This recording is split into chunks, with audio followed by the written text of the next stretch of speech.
Guys, welcome to your favorite YouTube channel, Soft Landing. It's well known world over that the United Kingdom has one of the best education system in the world. No wonder there is a high influx of people from all over the world, Asia, Africa, into the UK to study in universities scattered across the United Kingdom, Scotland, Wales, Northern Ireland, and England. So today in this video, I'll be taking you through the step-by-step approach in doing it yourself.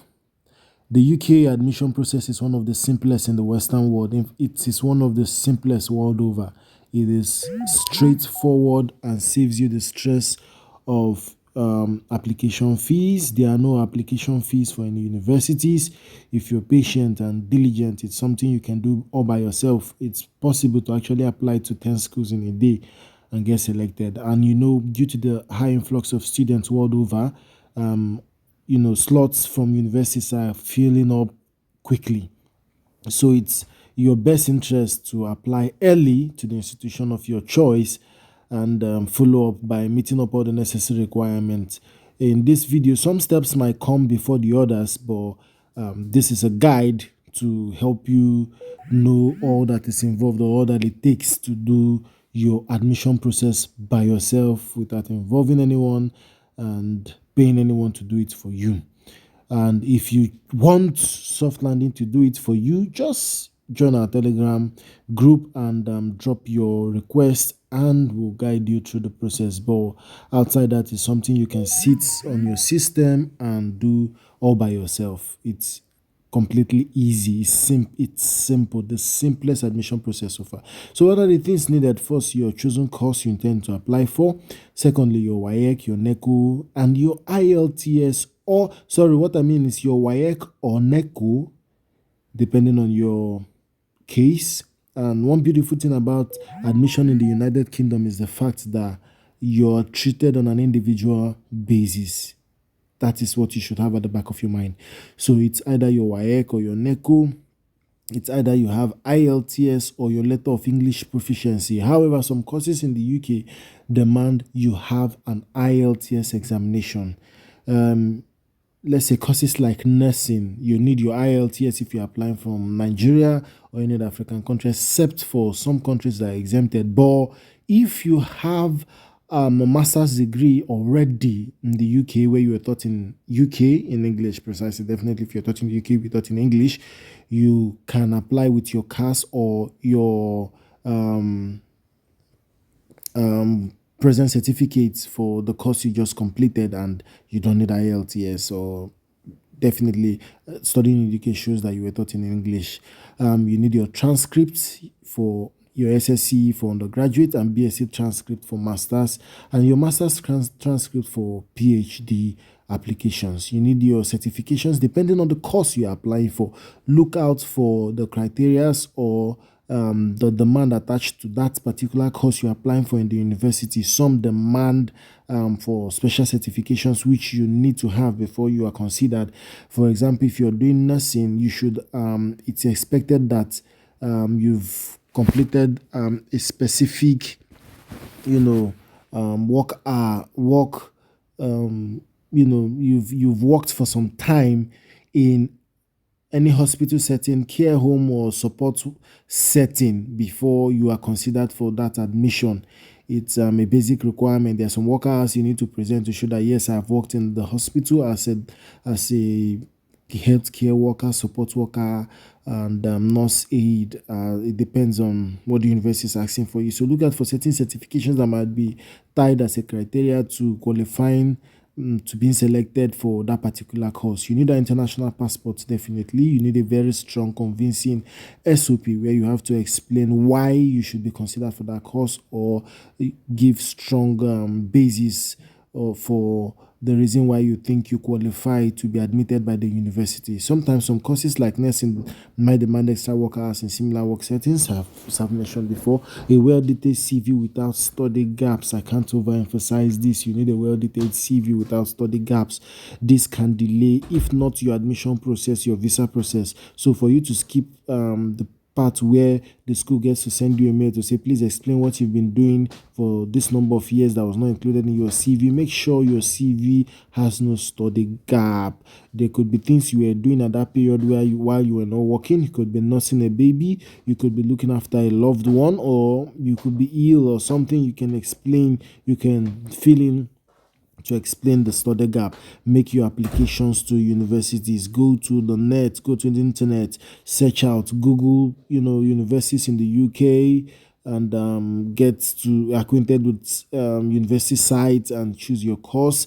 At this point, you either get an unconditional offer straight away or conditional offer to meet some criteria and receive an unconditional offer after your application. Make your fee deposit as quick as possible. Slots are filling up real quick, and universities might not wait for you to pay.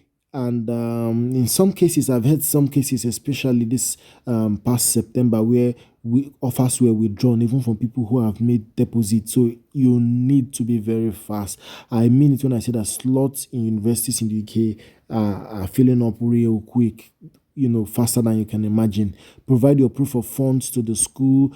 Your proof of funds is usually the remaining school fees payment and your maintenance, depending on the location in the United Kingdom. If you're staying in the UK, if you're staying outside London, if you're staying within London, you're paying that's your maintenance, your POF, that's proof of funds, will be your tuition fee balance. Assuming your tuition fee is £11,000 and you pay £6,000, it means you have £5,000 left to pay, plus £1,334 for 9 months. If you're studying in London, you need to add this up. 9 times 1,334 plus your fee balance. That will be what you present as your POF for obtaining CAS as some universities might demand, and subsequently applying for your visa. If you're staying outside London, cost for a month is £1,023 multiplied by 9, include plus your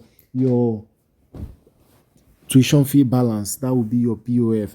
And mind you, if it is a pound less, it can cost you visa denial. So most cases, I tell people, if your POF is 100, let's say £15,000, make it 16,000 to be on the safer side. Make it 16,000 to be on the safer side. There could be fluctuations in currency rates, exchange rates, that might affect your application. So to be on the safer side, just add something like £1,000 more on your POF. The next thing is you proceed to do your medicals. That's your TB, your tuberculosis test. Very important in your visa, for your visa application. And most times this part might come even before tuition payment, because some schools might require it before CAS is issued to you. Most schools will ensure that you meet the requirements before you apply for your visa. They wouldn't want to waste their sponsorship on an individual who will receive visa denial at the end of the day. So there's actually a 95% chance that you're going to get your visa granted if you meet all the stringent requirements on obtaining your CAS. Trust me. Upload your documents on your portal or send your document to the school and receive your certificate of sponsorship, known as a CAS, depending on how the school wants you to do. Either you upload or you send to them. The next step is to apply for your visa using all the documents stated on your CAS.